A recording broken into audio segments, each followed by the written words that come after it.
Hello, everyone, and welcome to the next episode of Talking Acquisition. This is the weekly high energy, informative, and ever so slightly opinionated view on all things acquisition, procurement, government, and contracting related. This is the place where the contracting and the acquisition community and our industry partners connect, talk, listen, and learn from each other. My name is William Randolph, and I will be your host for today. And I would like to introduce my co-host, my colleague, my partner, and my dear friend, Soraya Carrera. Hello, Soraya. How you doing?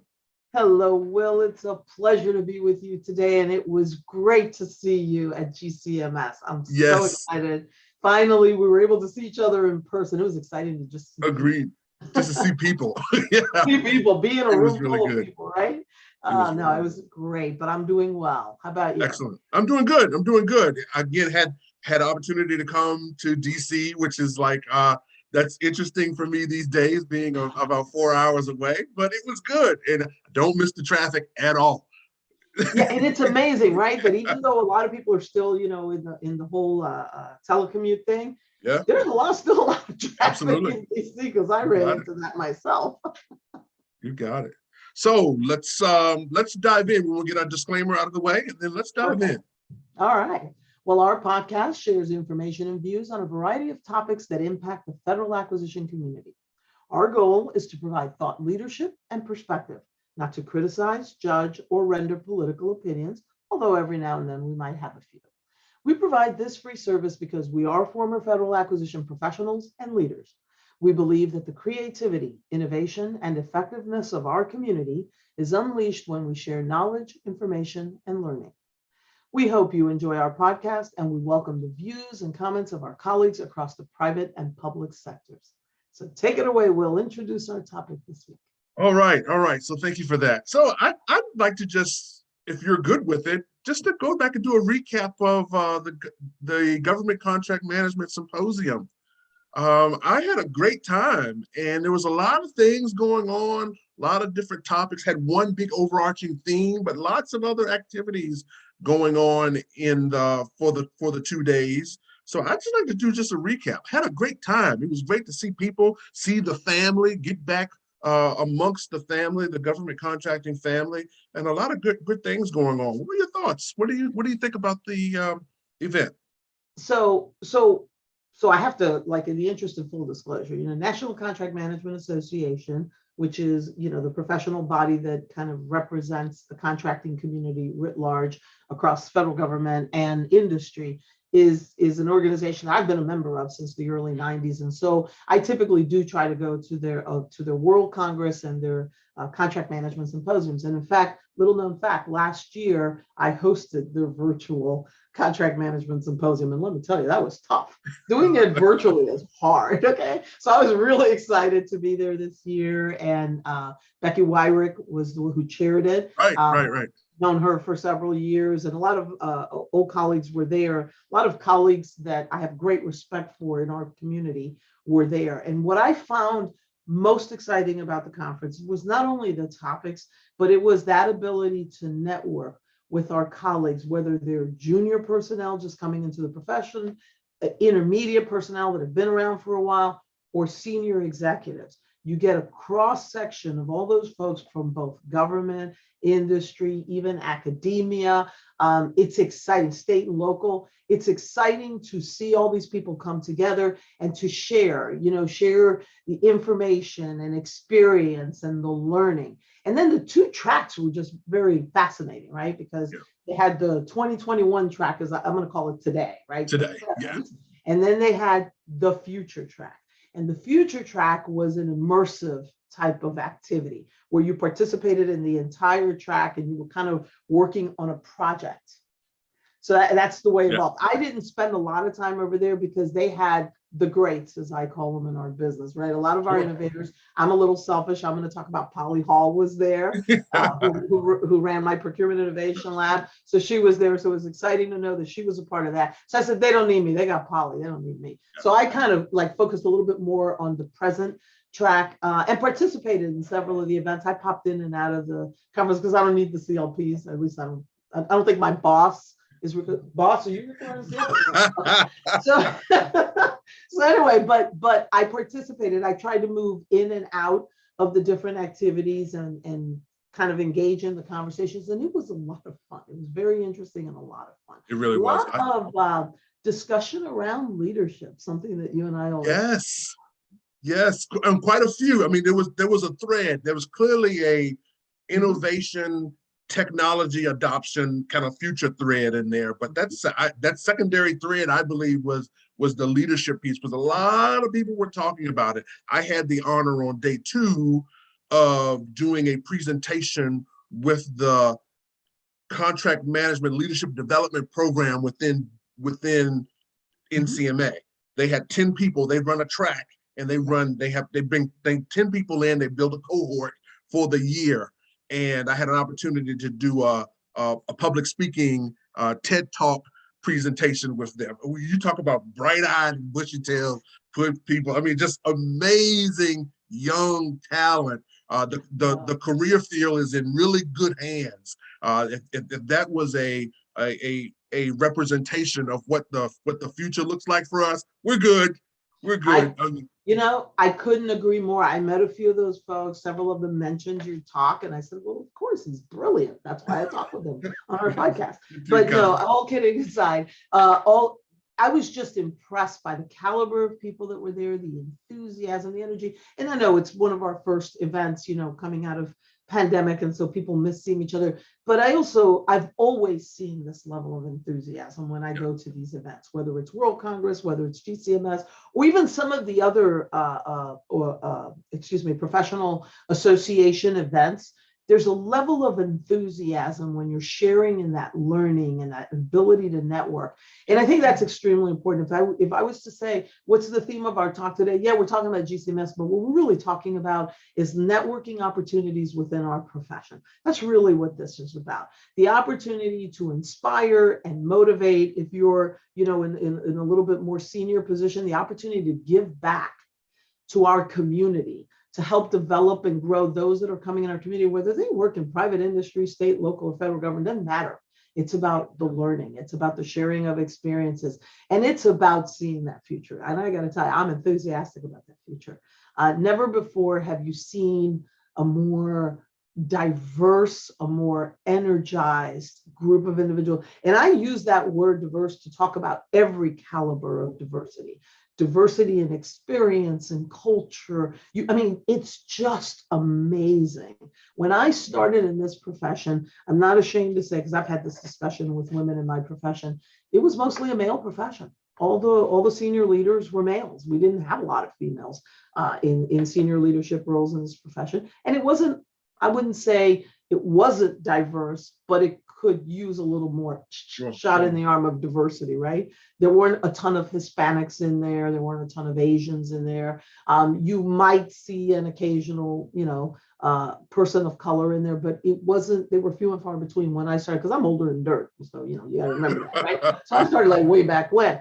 But what has impressed me about this profession is how it has grown in diversity and inclusion, and how we've gotten so much better. And I dare say, and I haven't looked at statistics because I don't do that much homework, but I'm guessing that in this profession, it's probably about 60% women now. At least I know that in my office, it was 60% women. And when you talked about women in leadership roles in our profession, I'm going to say quite a few women. Yeah, highly represented. It was on display. It was on display at GCMS, right?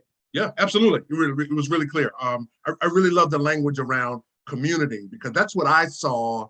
It was really a community, and it showed up in I think 3 ways for me. The first was, you're not alone.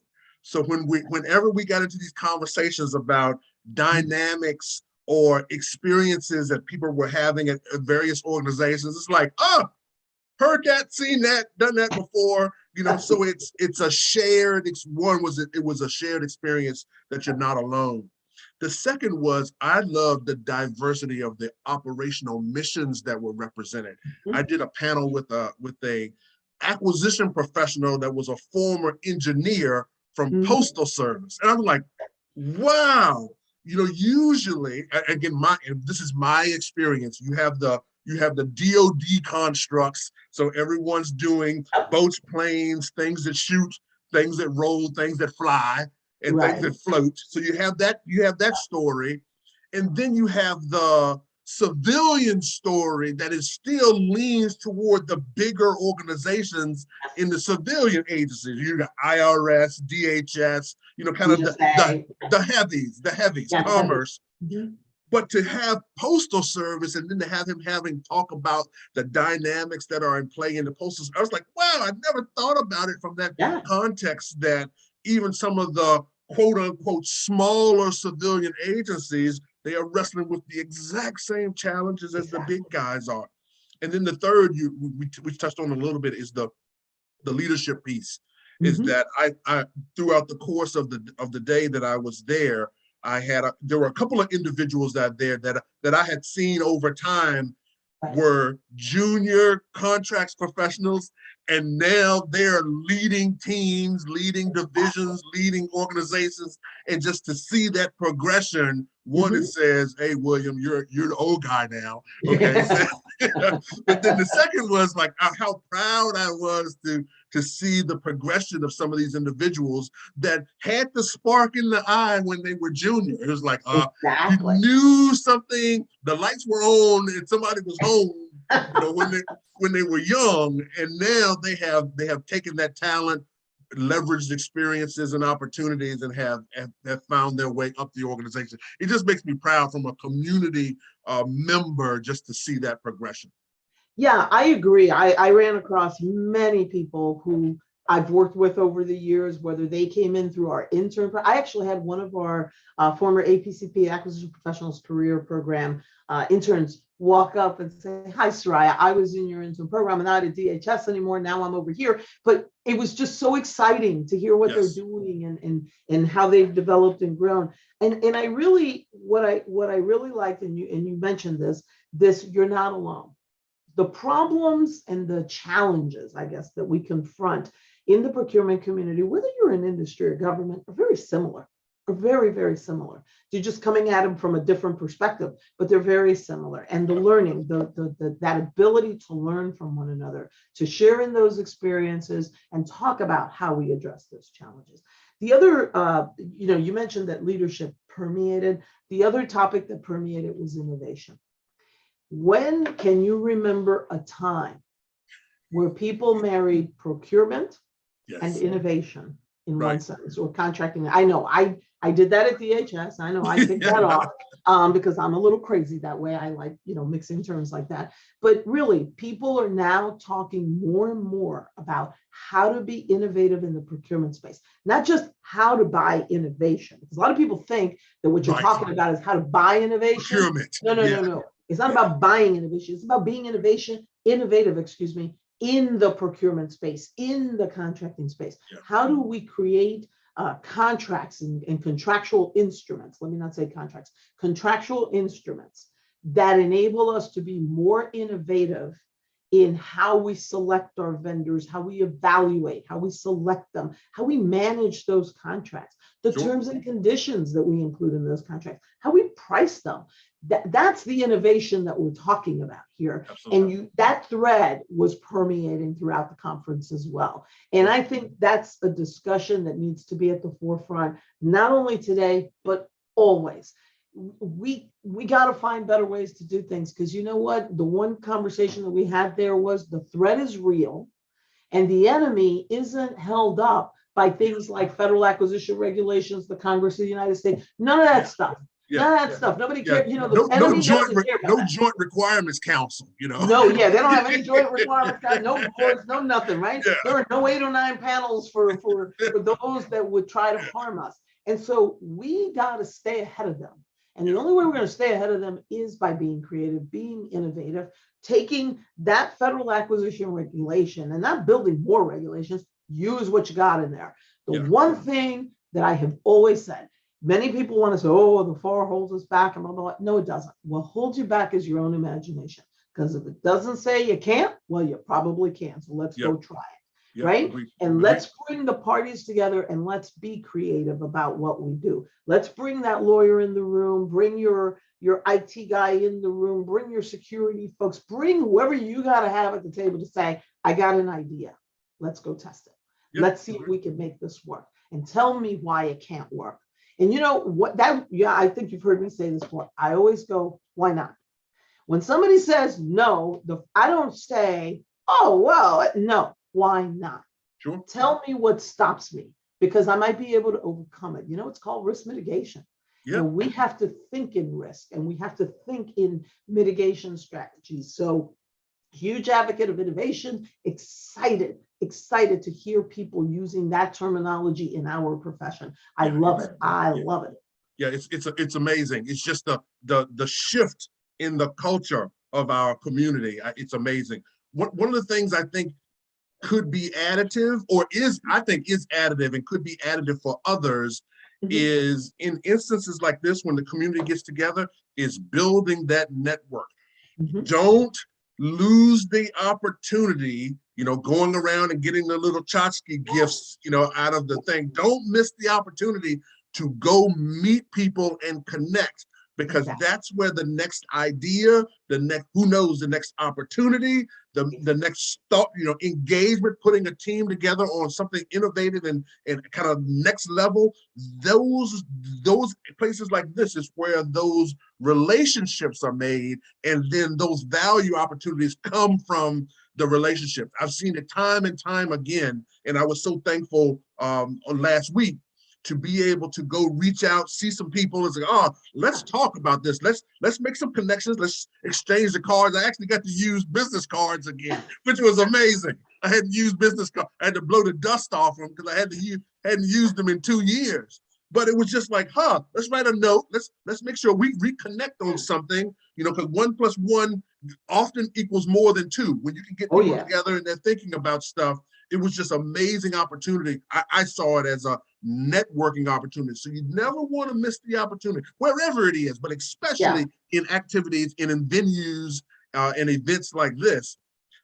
Meet as many, shake as many hands, bump as many elbows, whatever you gotta do, okay? Meet as many people as you can, because you never know where the next opportunity is going to come from. And adversaries and allies, when you're trying to go do something, Yep. it's like, oh, I know somebody over here, somebody I met a year ago, but they were doing some amazing things, and they may have the guts or the desire or the willingness to go do something different. So never miss an opportunity. So it's funny that you mentioned that, because, networking is one of those things that when people say to me, what do you wish you had done better? In my early career, I wish I'd have known then what I know now about networking. Yeah. And it's part of the ECQs, the executive core qualifications for senior executives in government, building coalitions. That's what that's about. It's about networking. And it's about being able to form alliances with people, having that reach back is the way I'd like to describe it, to reach out and reach back to people that you've known or that you currently know that are working in a particular space. You'd be amazed how small our community is. In fact, that was something we all commented about. A lot of us old timers commented about when we were there, that our community is fairly small. Yeah. If you think about it, right? You kind of, when we start talking about who you knew and who you worked for, all of a sudden you find out, wow, this is pretty small. Yeah. Even within industry, it's a pretty small community. Yeah. So, what I try to tell folks, especially, folks that I'm mentoring or guiding, when people ask me, I go, man, go into these events, it's the networking opportunity.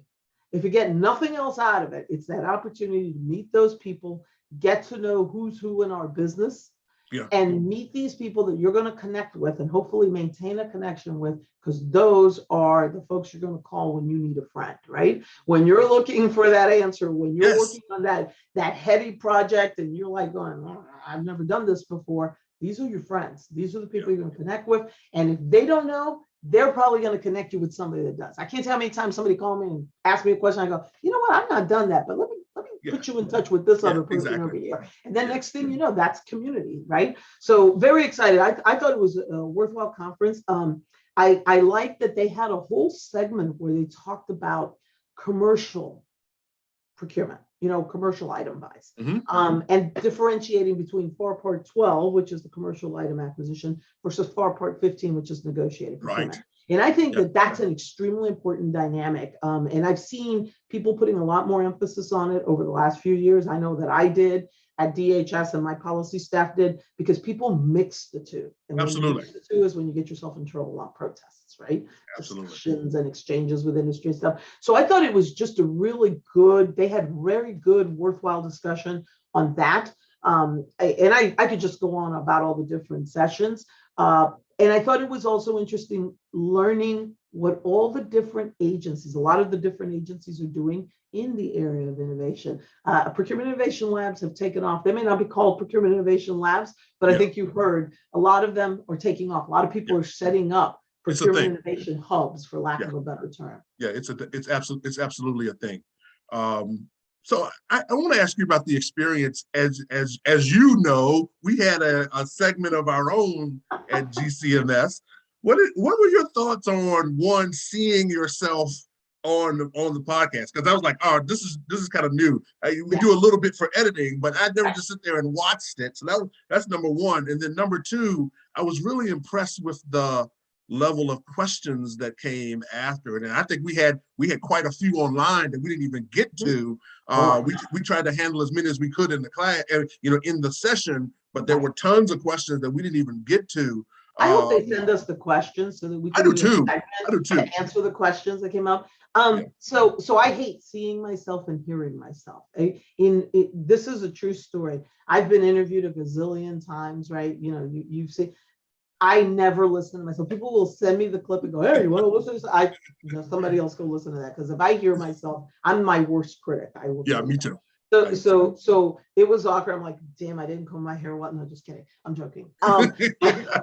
But I thought, if I was listening to us, in other words, if I was somebody like seeking, I thought it was fun to hear us talk, because it is conversational. There's no script. It Yeah. it gives you confidence that there is discussion about true leadership topics that can be had between leaders. And here's the honest approach to it, right? We're not citing a bunch of regulations and stuff. So that's what I really liked about what we're doing. And I loved our audience. Oh my God, I loved our audience, because it was Yeah. such a good mix. Yeah. Again, the diversity of thought and talent in that room, from very junior personnel to executive leaders, a cross section of people from Industry, across couple industry industry people. and Yeah. government, and the variety of agencies represented there. People who had just, one of the questions that I got was about, what happens when you become promoted and now Oh, I you're the love leader of the that. team. It's That's a got to be a great question. topic. That's got to be an episode in and of itself, because it's worth it. Exactly. Yeah. Exactly. But I just love the audience. I was surprised, by the way, because we were what stood between people getting the heck out of there and beating Right. traffic, right? And yet we had a full room. Yeah. Yeah, Had we a did. full room. And so I was really pleased with it. I don't like to hear myself, right? I probably, in retrospect, would have done it differently, like, done a little bit frozen and say, any questions, that kind of thing. Yeah. But that's me. That's me. Yeah, But I I get thought it. it was good. I appreciate the opportunity to do that. I thought it was fun too. And just, Yeah.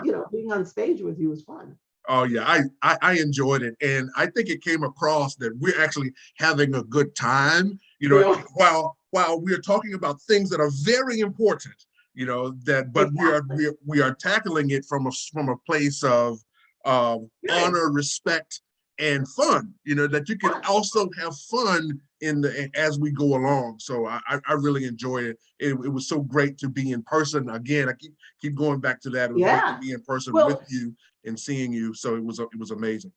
yeah, I mean, in the way I see it, when you and I talked about setting up this podcast and how we approach every topic, we approach it first from the passion that we have for the profession that we're in, right? We love this profession. We care about this profession. It has been very good to us. Both of us rose to senior executive levels and had great positions of authority. And now Yep. we've both, gone off and started doing stuff on the private side. So it's about giving back to this profession. It It really is. is. But it's not just the love of the profession, it's the importance of the work. I haven't said my favorite word, mission. Everything we do, whether you work for IRS, Social Security, it doesn't matter. Or whether you're at Deloitte or Price Waterhouse or SAIC, Leidos, name the companies, right? Yeah. GDIT, whoever. It's all about mission. You know, we are here to support the American people, to support the people who live, work, and visit our country every single day. And whether you're at Homeland Security or GSA, it's all about protecting them. It's all about enabling them to have a great experience in our country. And so it is all about the mission, and we're all passionate about that mission. And I think that shows in what we do. It shows in organizations and the people that come and participate in these organizations. I don't think I spoke to a single person that didn't think about mission, that didn't want to talk about mission, right? And I think that that's important. And you even see that, you know, when the vendors did their, what do you call it? Their displays, you know, their booths. You see that. You see that even in what they're showing you in their booths and how they're supporting our community as well as the mission, right? Because a lot of those entities aren't just doing tools or resources for procurement and contracting, they're also doing them for mission areas, right? Sure, absolutely. Et cetera. So that's what I think I love most about what we're doing and what we did going there, and look, it's not just NCMA, a bunch of organizations do this. Do the same. Talk about ACT, Similar things. talk about PMI. There's a whole bunch of organizations that put on these kinds of events. And I tell people, as much as you can, try to participate, or at least listen in, participate in sessions, because there's so much learning out there. Yeah, good stuff. Good stuff. Well, Sarai, again, it's that time. It's that time again. It's time to wrap it up. So let's go to our nugget. Let's not leave. We always want to be operational and give something tactical. So what's your nugget for the community? I would say that, you know, the nugget is really about networking. It's about understanding the significance and importance of building relationships across your community, across, you know, your profession, across your community, and partnering and keeping those partnerships alive. And, you know, one thing about networking that I like to mention to people, it's not about calling people, you know, once a month. There are people that like have you on like auto dial once a month. No, and you can tell. What this is about. It's about making sure that you stay in touch with people maybe once a year, or you just pick up the phone and call them when you need them. Believe it or not, people respond. I've had people call me that I hadn't talked to in like 5 or 6 years and say, hey, now that you're retired, can I ask you this question? Of course you can. It's all about the relationships. Those relationships matter, and they don't have to be personal and intimate. In fact, I don't think I had talked to you in a couple of years when we decided to get before, that's right. Yeah. So networking matters. It ties to that whole ECQ on building coalitions. But more importantly, it's these relationships become friendships, they become partnerships. I dare say some people even get married later on. You know, I've met people who got married based on some of these networking, but networking is important. Make sure you take advantage of it and understand it and participate as much as possible. It is the one thing that I always say about my early career that I didn't do well, was the networking. I got better at it as I got older.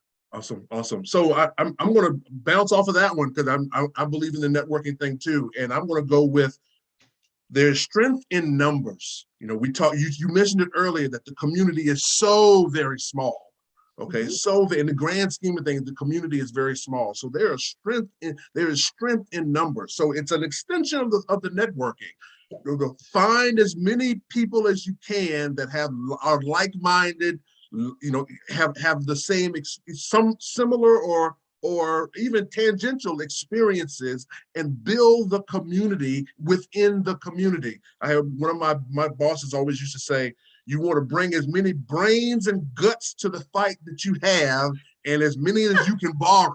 Okay, so that's really what it's about. It's like when there's time, there are times where you're gonna need strength in numbers. So I think events like this, and especially in our community, don't miss an opportunity to go do the networking, to go build the numbers. So when you need them, you can draw upon all the brains and guts you can borrow. Okay. Yeah, no, that's an excellent point. That's a great point that you raised. You're right. Bring all the brains and guts. I don't know that I would put it that graphically. Okay, just bring all I was going to say all the hammers. No, just kidding. No, but you raise a valid point. This is a great community, very proud of this community. I've been a member of it since the 1980s. I've been a member of NCMA, by the way, since the early 90s. And I encourage people to join professional associations if they can, right? It's about affordability. Some institutions pay for them, depends where you work. But if you can and you can't afford it, I encourage it because you learn so much when you're a part of those, and it gives you a network. It really does. It helps. By the way, that's how I learned to network, by joining. That's literally how I started. So yeah. Absolutely. So, but it's good to talk to you, Will. Absolutely. Absolutely. And with that, another one in the books, episode 10. Episode 10. We're on our way to 100. We're on our way. But guess what? For our next episode, I think we might have a guest speaker. Oh, I can't wait. If he doesn't cancel out on me, hopefully he won't cancel out on me.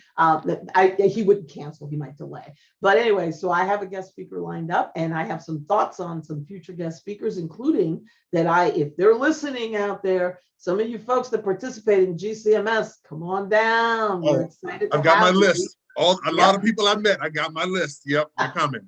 They're coming. And with that, all right. Thank you so much. Have an amazing day. Be well. You too. Take care.